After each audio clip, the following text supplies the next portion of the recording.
We're filming, so whenever you're ready. Should I give my name or? Sure, yeah. Okay. My name is Paul Hurdle, and my daughter's name is Elizabeth Shields, who lives in Ann Arbor, Michigan. She teaches children with autism. And in a week's time, a week from Saturday, she's going to be marrying the football coach at the same school where she teaches. In thinking about empowering my daughter, who is the love of my life, two things come to mind. The first is, several years ago, Elizabeth went through a very difficult period in her life where her relationship ended. There were difficulties on the job.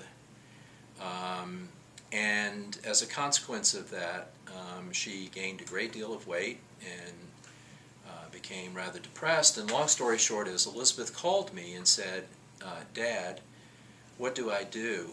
And I thought to myself, the best thing you can do is to give her the tools to emerge from this funk on her own steam, without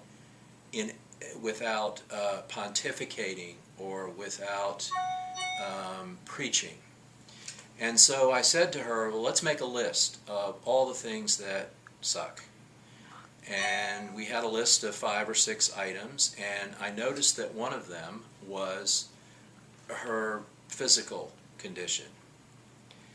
And I said, you know, as a teacher of children with autism, Elizabeth does not make a great deal of money, although she does a lot of good for a lot of children.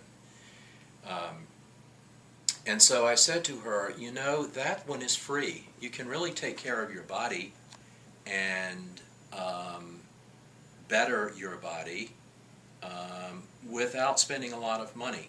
It takes discipline, but it doesn't take a lot of capital. And so we started, she and I, talking about exercise and diet, and let me fast forward now to today. In June of 2014, Elizabeth now is a triathlete.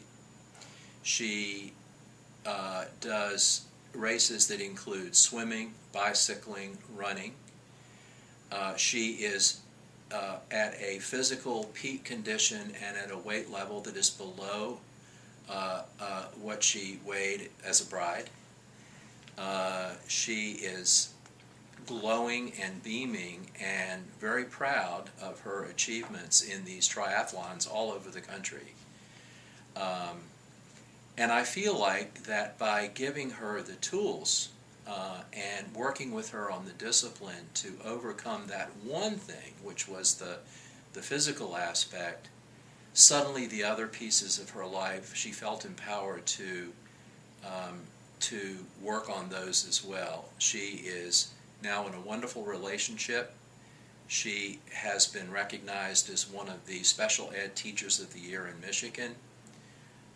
She volunteers for all sorts of groups that help women and girls. And I feel as her father that that is the greatest gift I could have given her, which is to give her the tools that she needed to be in the position she is today.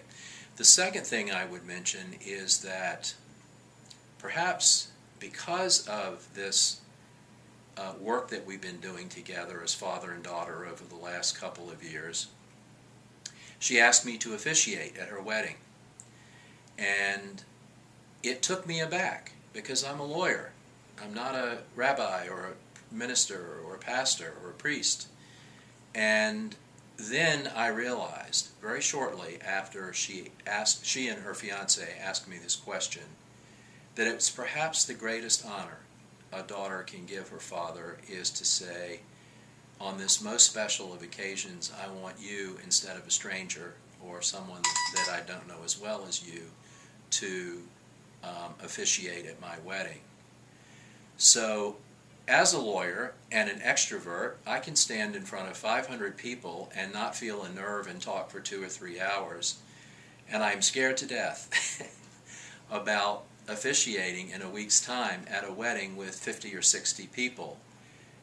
And the reason is because she and I have a bond unlike any other, and I want to get it right, and she's my little girl. So those are the ways that I would say that the two things that come to mind in terms of mutual empowerment. I empower her, and then she empowers me, and together we're a great team.